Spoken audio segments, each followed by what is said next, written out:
वादा करता हूं किसी को कुछ नहीं होगा।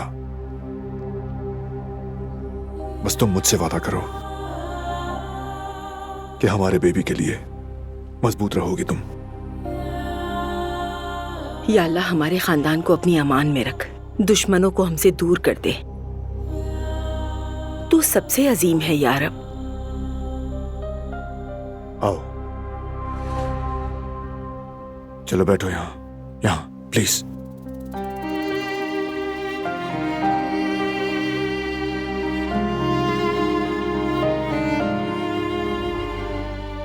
डरो मत, तुम छोड़ नहीं रही मुझे, साथ दे रही हो मेरा। मैं बाहर रहूंगा और तुम यहां रहकर बेबी की हिफाजत करोगी, समझ गई ना? मेरी बात समझ रही हो ना दिलान?